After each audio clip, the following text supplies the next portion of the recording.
5 cukai paling aneh.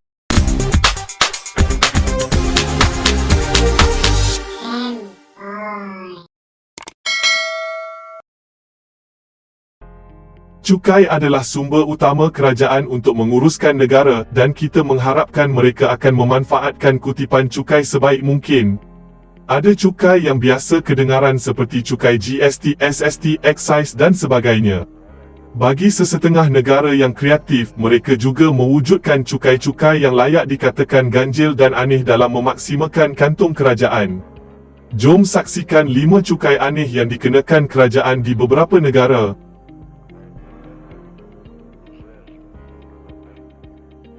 Nombor 5. Cukai kayu sepit China. Pada tahun 2006, sebagai usaha untuk merendahkan penggunaan kayu sepit makanan chopstick di kalangan rakyat China, kerajaan mereka memperkenalkan cukai 5% ke atas semua pengguna yang masih mahu menggunakan kayu sepit pakai buang yang diperbuat daripada kayu.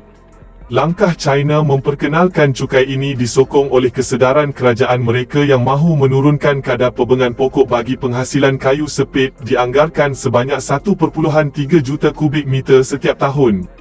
Usaha yang dimulakan sejak tahun 2006 sehingga kini, dengan beberapa inisiatif tambahan seperti pertukaran kepada kayu sepit plastik dan pelanggan tidak lagi diberikan kayu sepit. Ia bagi memulihkan kembali kawasan hutan China yang terjejas sehingga tinggal hanya 3.34% daripada keseluruhan kawasan asal.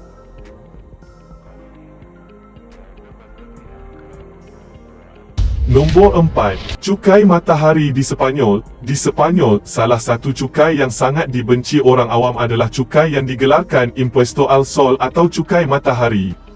Ini kerana cukai ini dikenakan ke atas individu yang memilih untuk menggunakan panel-panel solar sahaja.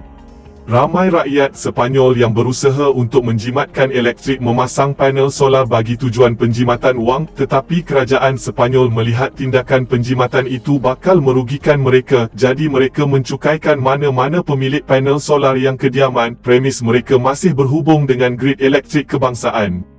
Setiap individu yang ingkar akan didenda €6,000. Peraturan cukai matahari ini diwartakan pada tahun 2015 namun telah pun ditarik semula pada tahun 2018 selepas kerajaan Sepanyol bertukar tangan.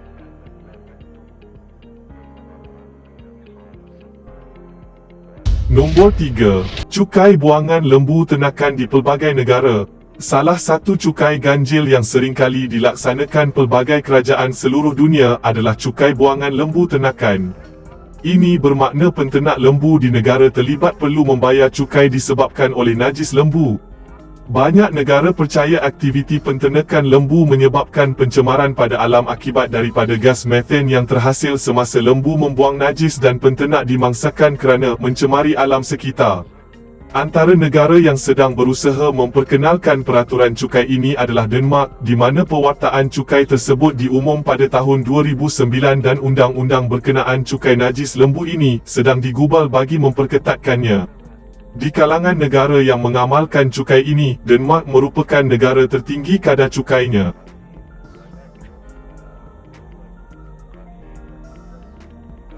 Nombor 2. Cukai orang bujang. Terdapat dalam sejarah dunia status sebagai seorang individu belum berkahwin harus dikenakan cukai.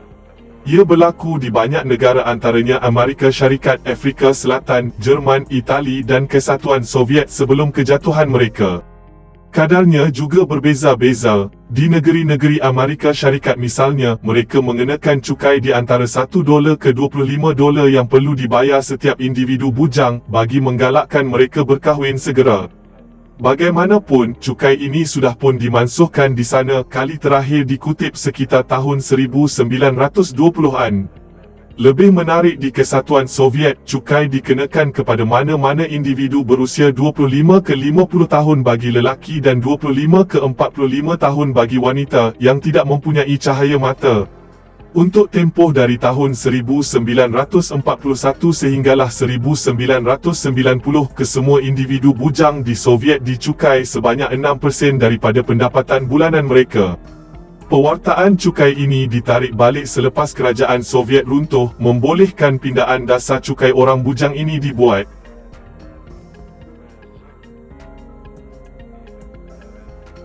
Nombor 1. Cukai mengepam tandas di Amerika Syarikat. Penduduk di Maryland, Amerika Syarikat dikenakan cukai setiap kali mengepam tandas. Berbeza dengan sistem pembentungan lain yang mengenakan caj ke atas perkhidmatan disediakan, penduduk Maryland turut perlu membayar cukai mengikut fasiliti yang ada. Kediaman atau premis yang dihubungkan kepada sistem pembentungan dikenakan caj $30 minima bermula tahun 2004. Kadarnya akan meningkat bergantung kepada berapa jumlah buangan yang perlu diuruskan setiap bulan, sehinggakan ada keluarga perlu membayar sehingga $117 sebulan. Mana-mana kediaman yang mempunyai tangki septik mereka sendiri pula akan dikenakan bayaran tetap $60 setahun. Kadar cukai yang dikenakan akan digunakan bagi tujuan menambah baik sistem pembentungan negeri tersebut. Hasilnya pada tahun 2017, fasiliti rawatan air di situ telah pun dipertingkatkan kapasiti dan teknologi di belakangnya, membolehkan bekalan air bersih disalurkan kepada pengguna dengan lebih efektif.